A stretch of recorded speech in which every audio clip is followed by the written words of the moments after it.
नमस्कार, आपके साथ मैं हूं सबीना तामंग देशमुख। वर्ल्ड वॉर का खतरा इसलिए है क्योंकि जो बाइडेन से लेकर पुतिन और जेलेंस्की से लेकर यूरोप के तमाम लीडर इस वक्त परमाणु बम की बात कर रहे हैं। नंबर 1 चैनल के नंबर 1 शो कच्चा चिट्ठा में आज इसी खतरे पर सबसे बड़ी रिपोर्ट। आज हम आपको पुतिन के परमाणु जनरल से मिलवाएंगे। उसकी न्यूक्लियर वाली ब्रेन मैपिंग की रिपोर्ट डराने वाली है। लेकिन सबसे पहले देखिए पुतिन के वो 2500 हिटमैन जिनके एक्टिव होने के साथ जेलेंस्की के खिलाफ किस तरह से लुकआउट नोटिस निकल चुका है। अगले 24 घंटे जेलेंस्की के लिए बहुत अहम माने जा रहे हैं।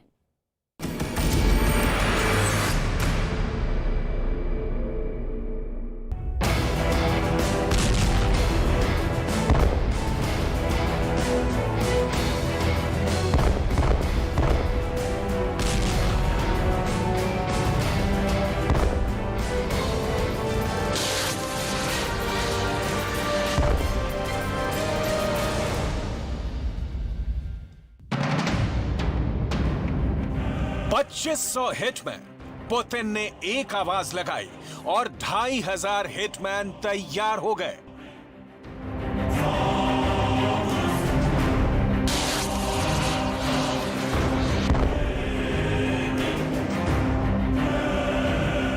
पुतिन का एक ऑर्डर इस बार कीव को बख्शेगा नहीं।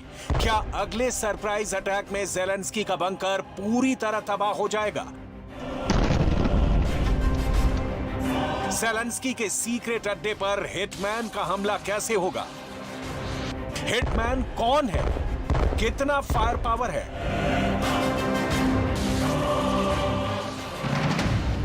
और ये हिटमैन इस वक्त यूक्रेन का सबसे बड़ा सुपारी किलर कैसे बन गया है?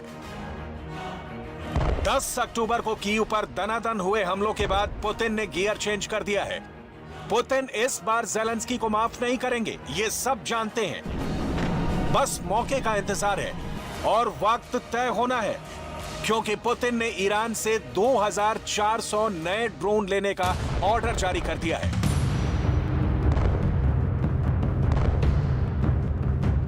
यूक्रेन का मीडिया जेलेंस्की के हवाले से छाप रहा है कि रूस ईरान से 2400 ड्रोन ले रहा है। ये खबरें हर जगह फैली हुई हैं। शाहिद 136 ड्रोन की बात हो रही है। सोशल मीडिया पर भी बताया जा रहा है कि पुतिन ने ईरान को ड्रोन का बहुत बड़ा ऑर्डर दे दिया है। शाहिद 136 को लेकर जेलेंस्की ने क्या कहा है, बहुत गौर से देखिएगा, क्योंकि उनकी बातों ने साबित कर दिया है कि ईरान के ड्रोन इस वक्त यूक्रेन को बहुत बड़ी चोट पहुंचा रहे हैं। Вчора ворогом застосовано вже більше сотні крилатих ракет, десятки різних безпілотників, включно з іранськими шахідами. І кожні 10 хвилин я отримую повідомлення про застосування ворогом іранських шахідів. 10 अक्टूबर को कीव पर पुतिन का जो गुस्सा फूटा था, उसमें 2 बड़े हथियारों की भूमिका थी। इसलिए पुतिन के 2 सबसे खतरनाक हिटमैन देखिए। पहली है कलिब्र मिसाइल और दूसरा है शाहिद 136 आत्मघाती ड्रोन।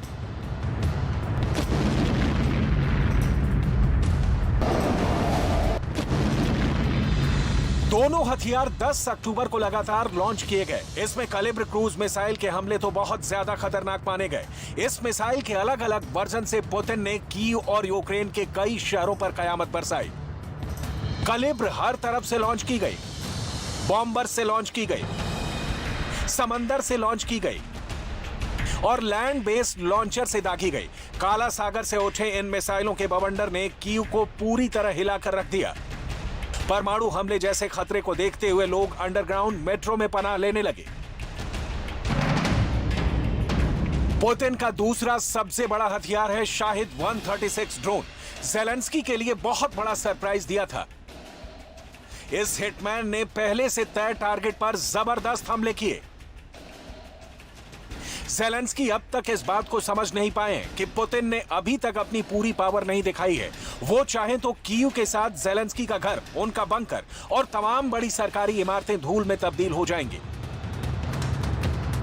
Такий час і такі цілі, щоб завдати якнайбільше шкоди. Але ми, українці, допомагаємо одне одному, віримо в себе, відновлюємо усе зруйновано. Зараз можуть бути тимчасові перебої з електрикою, але ніколи не буде перебоїв з нашою впевненістю. कीव पर तमाम तरह के मिसाइल और सुसाइड ड्रोन के हमलों के बाद भी ज़ेलेंस्की सुरक्षित हैं और खुलकर बयान दे रहे हैं। पुतिन को लगातार चैलेंज कर रहे हैं। ये बात साफ है कि पुतिन ने अभी उन्हें टारगेट नहीं किया है, लेकिन आगे ऐसा नहीं होगा। इसकी गारंटी तो पुतिन भी नहीं दे रहे। Попыток проведения на нашей территории терактов, ответы со стороны России будут жесткими и по своим масштабам будут соответствовать уровню угроз, создаваемых Российской Федерацией. Ни у кого не должно быть никаких в этом сомнений.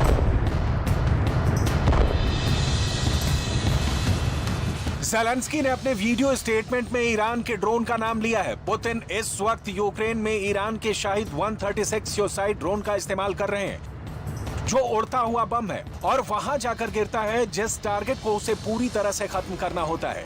हालांकि रिपोर्ट्स ऐसी मिलती रही हैं कि किरूस ने जुलाई और अगस्त में अपनी फोर्स को ईरान के ड्रोन्स ऑपरेट करने की ट्रेनिंग दी थी। इसमें 3 ड्रोन शामिल रहे, जिसमें मुहाजिर 6, शाहिद 129 और शाहिद 191 ड्रोन शामिल हैं। ये ड्रोन सर्विलांस के साथ दुश्मन पर बम गिराने का काम कर सकते हैं।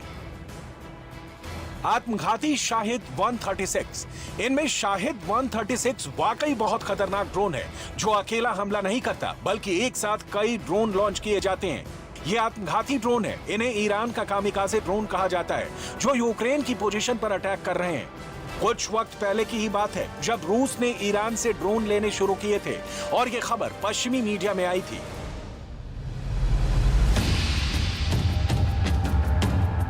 तब तमाम अखबारों में शाहिद 136 ड्रोन को खारिज कर दिया गया था। ऐसी रिपोर्ट्स छापी जाने लगी कि ईरान के लिए गए ड्रोन फेल हो गए हैं और ईरान से ड्रोन लेना पुतिन की गलती थी, जिससे वो ज़ेलेंस्की की फौज को कोई नुकसान नहीं पहुंचा पा रहे। लेकिन कीव पर हमले के बाद सब कुछ बदल गया। ज़ेलेंस्की के ख्यालात बदल गए हैं, ज़ेलेंस्की के सुर बदल गए हैं। ज़ेलेंस्की का हौसला कितना डगमगाया है ये देखना बाकी है, लेकिन पुतिन की तैयारी परफेक्ट थी। पुतिन ने ऐसे ड्रोन्स के जरिए कीव पर हमले का प्लान क्राइमिया ब्रिज अटैक के फौरन बाद बना लिया था। आखिर ऐसी नौबत आई क्यों?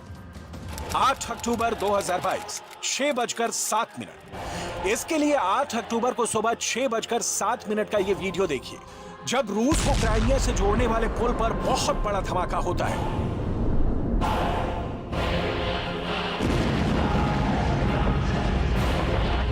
क्राइमिया से रूस का संपर्क टूट जाता है।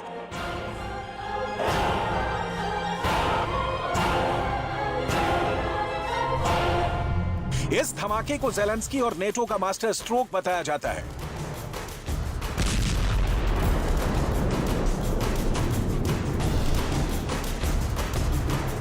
पूरी दुनिया में रूस और पुतिन का मजाक बनाया जाता है। पश्चिमी मीडिया पूछती है कि इस हमले के बाद पुतिन की हुकूमत का अंत करीब है।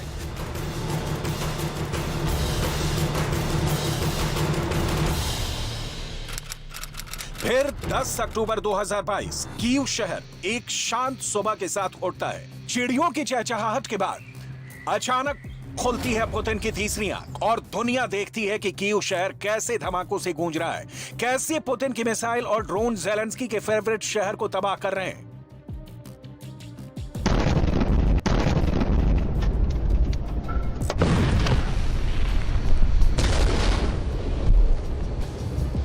ये पुतिन का बदला है, जो बहुत आराम से और बहुत खामोशी से लिया गया।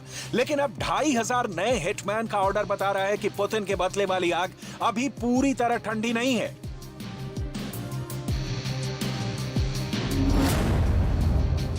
पुतिन ने ज़ेलेंस्की को क्राइमिया हमले के बाद अपने गुस्से का पहला ट्रेलर तो दिखा दिया। इस वक्त यूक्रेन बहुत ज्यादा दहशत में है। ज़ेलेंस्की चाहे बड़ी बड़ी बातें कर रहे हैं, लेकिन उनको भी एहसास हो गया है कि पुतिन की तीसरी आंख खोलने के मायने क्या है। ज़ेलेंस्की की तरह पुतिन रोज बयान जारी नहीं करते, ना ही सेल्फी वाले वीडियो बनाते हैं। वो जब कैमरे के सामने आते हैं तो एक पुख्ता प्लान बनाने या उसे अंजाम पहुंचाने वाले भरोसे के साथ बात करते हैं।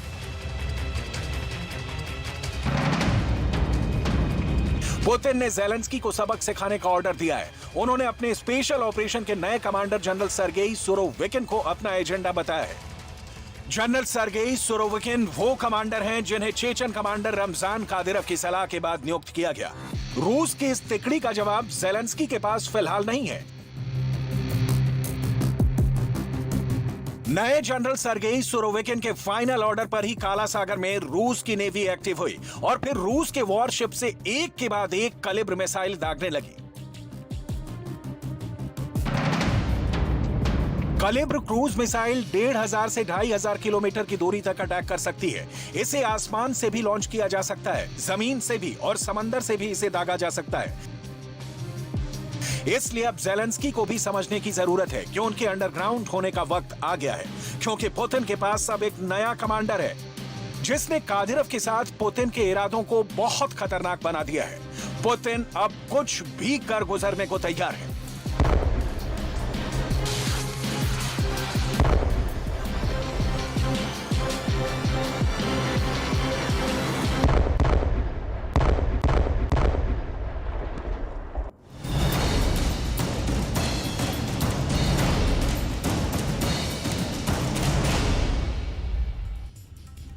यूक्रेन जंग में महाविनाश के महासंग्राम की आहट सुनाई देनी शुरू हो गई है। इस बीच अमेरिका के राष्ट्रपति जो बाइडेन ने एक बहुत ही डराने वाले शब्द का इस्तेमाल किया। ये रिपोर्ट देखिए और समझिए कि इस शब्द में पुतिन के लिए आखिर कौन सी खतरनाक वार्निंग छिपी हुई है।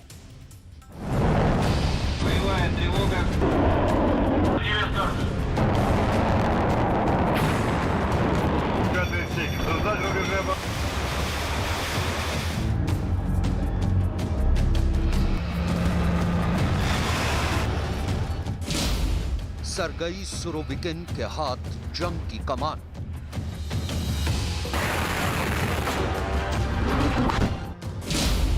यूक्रेन के शहर शहर तबाही के निशान।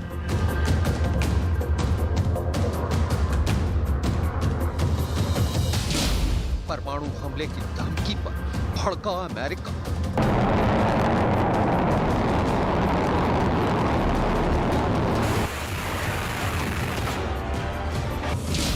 यूक्रेन जंग बनेगी महाविनाश का महासंग्राम।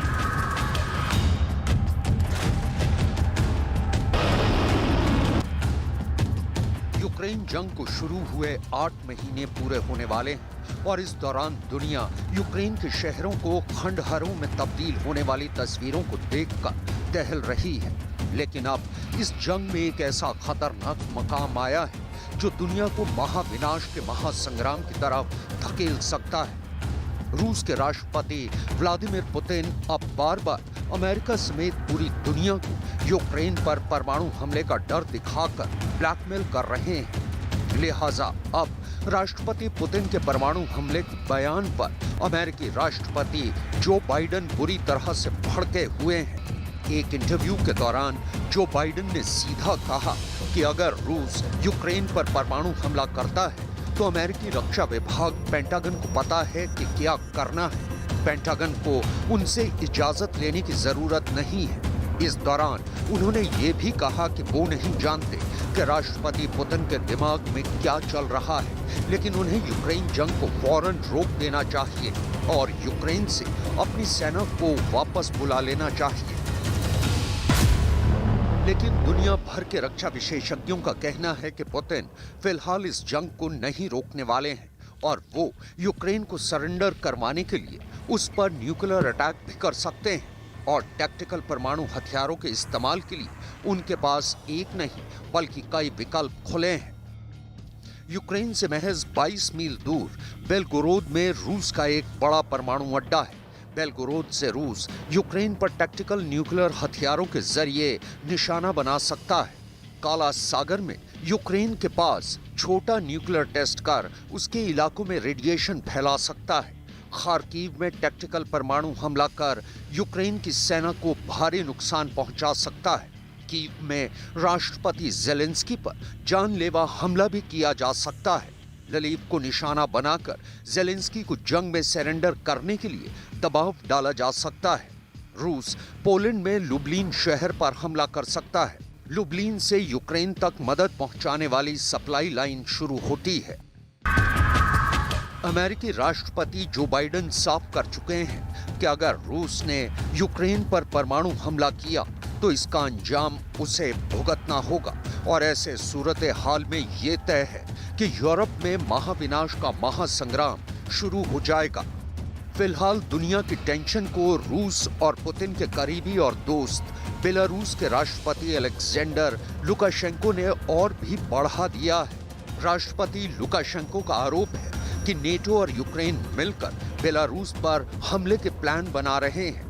इतना ही नहीं, उनका तो ये भी आरोप है कि यूक्रेन और नेटो बेलारूस पर परमाणु हमला भी कर सकते हैं। राष्ट्रपति लुकाशेंको के बयान से लगता है कि वो राष्ट्रपति पुतिन के खतरनाक प्लान यानी यूक्रेन पर टैक्टिकल न्यूक्लियर अटैक की जमीन तैयार कर रहे हैं। वहीं यूक्रेन के राष्ट्रपति व्लादिमीर ज़ेलेंस्की का कहना है कि बेलारूस के आरोप बेबुनियाद और झूठे हैं। उनका कहना है कि राष्ट्रपति लुकाशेंको रूस के इशारे पर काम कर रहे हैं। Росія намагається прямо втягнути Білорусь в цю війну, розігруючи провокацію з тим, що ми нібито готуємо удар по цій країні. Опосередковано вона вже втягнула їх, а прагне втягнути безпосередньо. Україна не планує військових заходів проти Білорусі. Нас цікавить тільки відновлення нашої територіальної цілісності. रक्षा विशेषज्ञों का ये मानना है कि रूस के राष्ट्रपति व्लादिमीर पुतिन जानते हैं कि अगर उन्होंने यूक्रेन पर रूस की जमीन से परमाणु हमला किया तो रूस अमेरिका और नेटो के निशाने पर होगा। लिहाजा वो इस स्थिति से बचने के लिए यूक्रेन पर हमला करने के लिए बेलारूस का सहारा लेना चाहते हैं। शायद इसीलिए बेलारूस के राष्ट्रपति लुकाशेंको ने राष्ट्रपति पुतिन के इशारे पर यह बयान दिया कि बेलारूस पर हमला करने के लिए यूक्रेन उनकी सरहद के पास अपने सैनिकों की तादाद बढ़ा रहा है। लेकिन यूक्रेन के राष्ट्रपति ज़ेलेंस्की का कहना है कि अंतर्राष्ट्रीय पर्यवेक्षक यूक्रेन और बेलारूस की सीमा पर आकर हालात का जायजा ले सकते हैं और उसके बाद ये तय हो जाएगा कि हकीकत क्या है। В кордоні України і Білорусі може бути розміщена місія міжнародних спостерігачів для моніторингу безпекової ситуації. Формат може бути опрацьований нашими дипломатами. Я прошу вас на рівні Групи 7 підтримати цю нашу ініціативу. लेकिन रूस के राष्ट्रपति पुतिन यूक्रेन जंग को अपनी साख का सवाल बना चुके हैं। लिहाजा वो इस जंग को रोकना नहीं चाहते और यूक्रेन जंग के दौरान कमांडर सर्गेई सुरोविकिन को जंग की कमान सौंपकर वो अपने इरादे जाहिर कर चुके हैं। दुनिया कमांडर सर्गेई सुरोविकिन को एक बेरहम शख्स के तौर पर जानती है और जंग जीतने के लिए वो किसी भी हद को पार कर सकते हैं। रक्षा विशेषज्ञ कमांडर सुरोविकिन के दिमाग में चलने वाले इरादों को डिकोड करने के बाद इस नतीजे पर पहुंचे हैं कि फिलहाल वो 4 चीजों पर फोकस कर रहे हैं। पहला, सर्गेई सुरोविकिन किसी भी कीमत पर जंग में रूस का परचम बुलंद करना चाहते हैं। दूसरा, यूक्रेन जंग में रूस की जीत के लिए वो पुतिन को परमाणु हमले का फरमान जारी करने के लिए तैयार कर सकते हैं। तीसरा, यूक्रेन जंग जीतने के बाद वो रूस के अगले टारगेट पर हमला करना चाहते हैं। चौथा, कमांडर सुरोविकिन जानते हैं कि यूक्रेन जंग में अब उनकी साख भी दांव पर लगी है, लिहाजा वो इस जंग को हारना नहीं चाहेंगे। दरअसल कमांडर सर्गेई सुरोविकिन को जनरल आर्मागेडन भी कहा जाता है। आर्मागेडन का मतलब होता है आखिरी या विनाशकारी जंग। और अगर व्लादिमीर पुतिन ने अपने जनरल आर्मागेडन को जंग की कमान सौंपी है तो यूक्रेन जंग का अंजाम क्या होगा? 10 अक्टूबर को यूक्रेन की राजधानी कीव में जो हुआ वो तो बस इसकी एक मिसाल भर है। सुरोविकिन का जन्म साइबेरिया के नोवोसिबिर्स्क शहर में 11 अक्टूबर 1966 को हुआ। सुरोविकिन उस दौर में पैदा हुए जब रूस सोवियत संघ हुआ करता था। 1987 में सुरोविकिन सोवियत सेना में शामिल हुए। उनकी पहली पोस्टिंग रूस की स्पेशल फोर्स स्पेत्सनाज यूनिट में हुई। 1980 के दशक में सुरोविकिन सोवियत अफगान युद्ध में शामिल हुए। 2004 में चेचन्या में इस्लामिक अलगाववादियों के खिलाफ रूसी सैन्य कार्रवाई में भी शामिल थे। 2017 में सुरोविकिन सीरिया सैन्य अभियान की कमान भी संभाल चुके हैं। इस दौरान उन पर सीरिया में विद्रोहियों पर सरीन गैस अटैक का आरोप लगा। सुरोविकिन के रूस के नए चीफ ऑफ वॉर बनने के 2 दिन बाद ही रूसी सेनाओं ने 10 अक्टूबर को यूक्रेन के 10 शहरों पर 80 से ज्यादा मिसाइलें दागते हुए पिछले कुछ महीनों का सबसे बड़ा हमला बोला। यूक्रेन पर जिस अंदाज में मिसाइल हमला हुआ है उसे देखते हुए उसके पीछे सुरोविकिन का ही दिमाग माना जा रहा है। रूस के इस मिसाइल स्ट्राइक में यूक्रेन के नागरिक ठिकानों को भी निशाना बनाया गया। हमले के इस स्टाइल के लिए जनरल आर्मागेडन यानी सर्गेई सुरोविकिन को ख्यात रहे हैं। रक्षा विशेषज्ञों का मानना है कि जंग की कमान सर्गेई सुरोविकिन के हाथ सौंपना राष्ट्रपति पुतिन का अब तक का सबसे बड़ा दाव है। लेकिन उनका ये दाव उल्टा भी पड़ सकता है, क्योंकि अगर कमांडर सुरोविकिन ने यूक्रेन पर परमाणु हमला किया तो महाविनाश का एक ऐसा महासंग्राम शुरू होगा जिसमें आधी से ज्यादा दुनिया तबाह हो सकती है।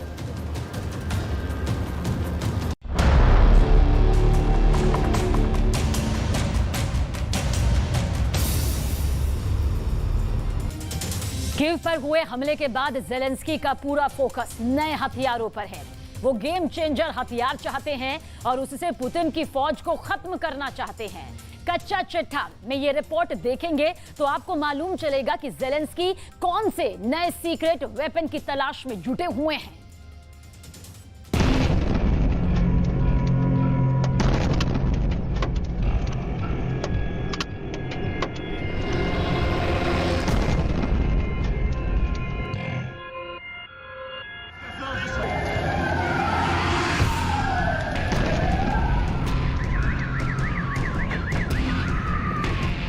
यूक्रेन में बरस रहा तबाही का बारूद।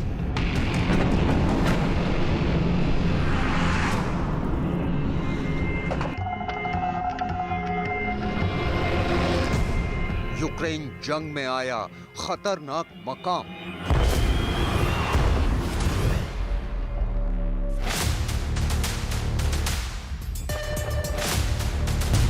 कीव पर हमला, पुतिन का इंतकाम।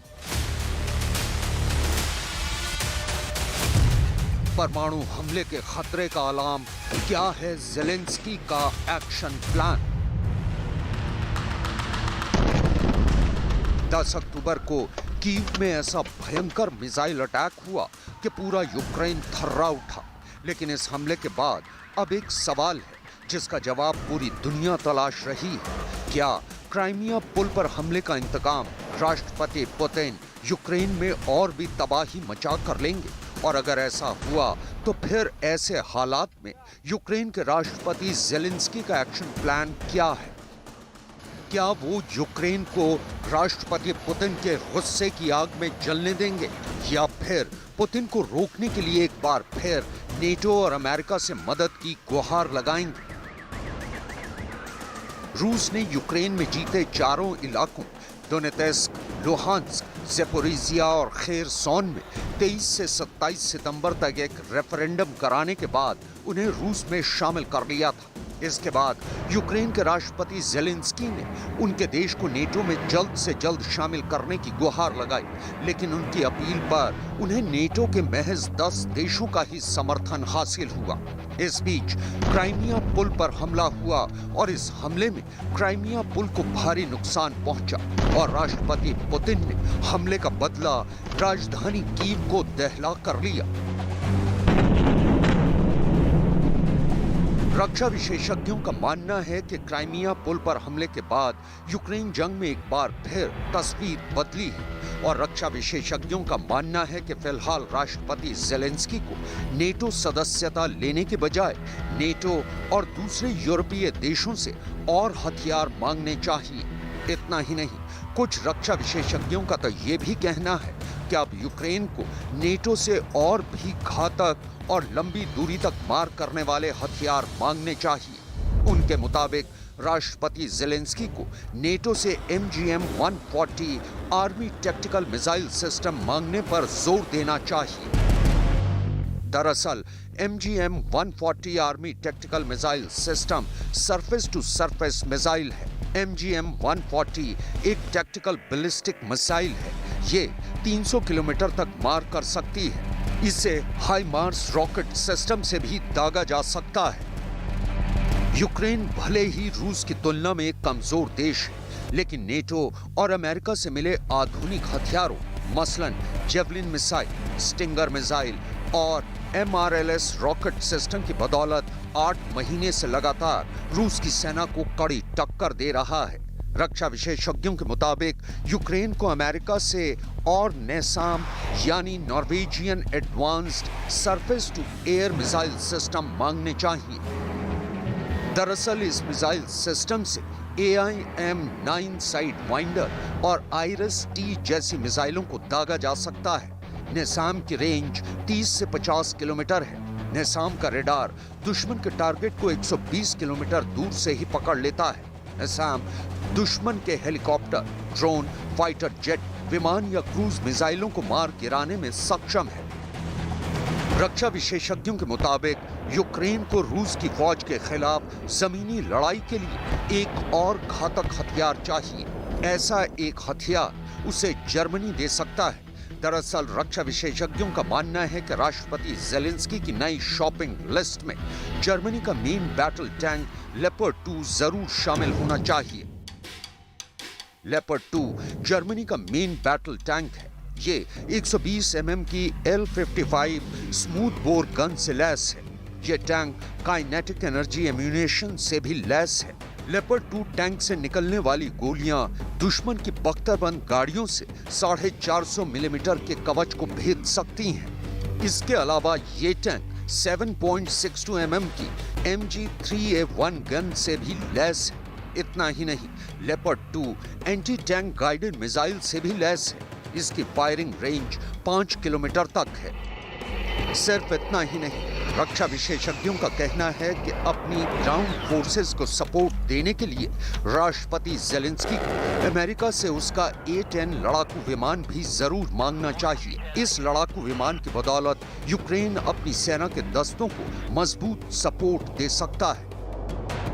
A-10 single seater, single engine लड़ाकू विमान है। A-10 706 किलोमीटर प्रति घंटे की रफ्तार से उड़ान भर सकता है। इसकी कॉम्बैट रेंज 400 किलोमीटर है। A-10 30 mm की एक गन से लैस है। A-10 पर 70 mm हाइड्रा और APKWS रॉकेट फिट किए जा सकते हैं। A-10 AIM-9 air to air मिसाइलों से भी लैस होता है। इसके अलावा A-10 पर AGM-65 मिसाइलें भी फिट होती हैं। इतना ही नहीं, A-10 पर लेजर गाइडेड बम, JDAM बम और दूसरी कई तरह की मिसाइलें फिट की जा सकती हैं। मतलब साफ है कि जब तक यूक्रेन को नेटो की सदस्यता नहीं मिल जाती, उसे अपने दम पर रूस की फौज से जंग लड़ती रहनी पड़ेगी। और जाहिर सी बात है कि ऐसे हालात में उसे एक नहीं बल्कि कई तरह के घातक हथियारों की जरूरत पड़ेगी। लिहाजा यूक्रेन को नेटो की सदस्यता का मसला छोड़ जंग पर ध्यान देने की जरूरत है।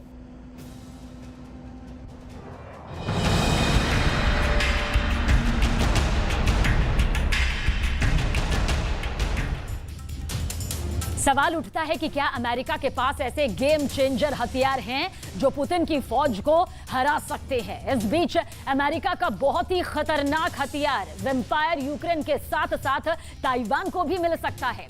कच्चा चिट्ठा में ये रिपोर्ट देखिए और समझिए कि वेम्पायर कैसे पुतिन के साथ साथ शी जिनपिंग के लिए भी खतरा पैदा कर सकता है।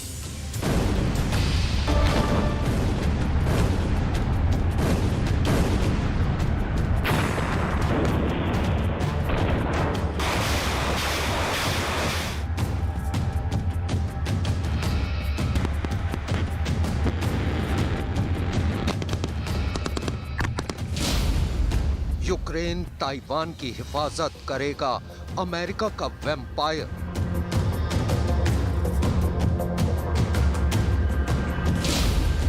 रूस चीन पर कहर बरसाएगा अमेरिका का घातक हथियार।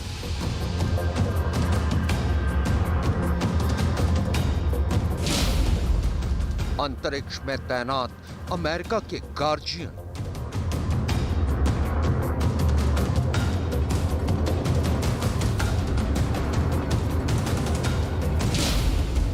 बदलेगा जंग का मंजर, वार करेगा अमेरिकी खंजर।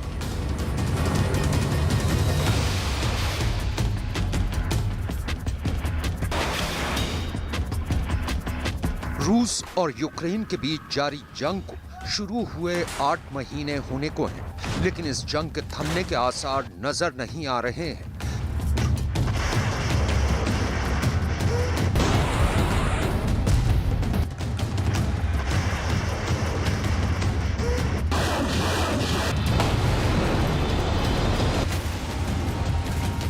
जंग की शुरुआत में ऐसा लग रहा था कि यूक्रेन दुनिया की सुपर पावर माने जाने वाले रूस के सामने महज कुछ दिनों में ही घुटने टेक देगा, लेकिन नेटो और अमेरिका से मिले हथियारों की बदौलत यूक्रेन की सेना न सिर्फ जंगे मैदान में रूसी फौज के सामने टिकी हुई है, बल्कि अब धीरे धीरे यूक्रेन जंग का रुख पलटता नजर आ रहा है। रूस के राष्ट्रपति व्लादिमीर पुतिन ने जिस मकसद के तहत यूक्रेन में स्पेशल ऑपरेशन शुरू किया था, वो कुछ हद तक कामयाब जरूर हुआ है, लेकिन पूरा अभी तक नहीं हुआ है।